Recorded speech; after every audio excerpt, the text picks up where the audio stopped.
بالرحمة والإحسان أكبر رمضان كل حي الله رمضان. daara man Baol Haq moo leen di may seen émission yóbbalu koor. أعوذ بالله من الشيطان الرجيم بسم الله الرحمن الرحيم إن الحمد لله نحمده ونستعينه ونستغفره ونعوذ بالله من شرور أنفسنا ومن سيئات أعمالنا من يهده الله فلا مضل له ومن يضلل فلا هادي له وأشهد أن لا إله إلا الله وحده لا شريك له وأشهد أن محمدا عبده ورسوله أما بعد السلام عليكم ورحمة الله تعالى وبركاته. mbokk jullit yi ñu ngi leen di nuyu fi leen baaxee nuyoo te mooy seen chaîne bi nga xam ne seen mooy TA TV ñu ànd ci ak seen daara boobu ci man Baol Haq ñu ñaan yàlla barkeel xale yi ngeen di ci ànd ak seen mbokk seen xarit seen siitu alxuraan tey jii yemoo fukki fan ak juróom-ñett ci weeru koor xam ngeen ne ñu ngi ci ba léegi ci fukki fan yi nga xam ne si moom mooy fukki fan jéggal tey ñu ngi indi leen xadis bi nga xam ne si an Abi Umaama radiyallahu anhu قال سمعت رسول الله صلى الله عليه وسلم اقرأوا القرآن فإنه يأتي يوم القيامة شفيعا لأصحابه رواه مسلم.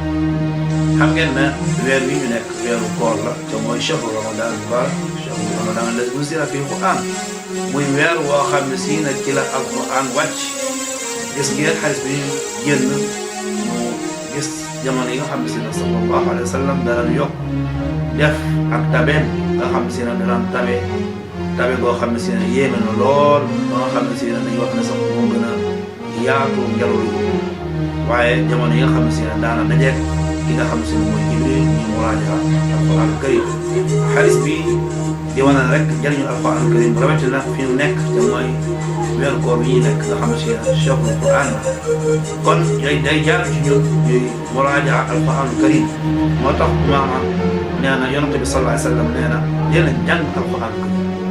ndax lan alxuraan ji ngeen di jàng ëllëg yawmal xiyaamati day ñëw de ram kon ñu góorgóorlu bu baax a baax ci téere yàlla bi di ko jàng di ko muraaja di nga xam ne si ne moom mooy téere bi ñu ci dàq suñu koor ndax weer la boo xam ne si ne alxuraan karim te xam ngeen ne alxuraan karim mooy téere bi nga xam ne si ne moo ñuy teg ci ko lalu suuf demee ba nga xam si ne jàdd na ñu delloo ci alxuraan karim alxuraan na ñu dellu si kon mbokk yi yéen ñi nga xam ne seen yéen ngi ànd ak TA TV ci seen yóbbalu koor tey fii la ñu ak yéen ba suba ak jàmm incha allah taala wasalaamu aleykum wa rahmatullahi taala wa barakatu. daara man Baol Haq moo leen doon may seen émission yóbbalu koor.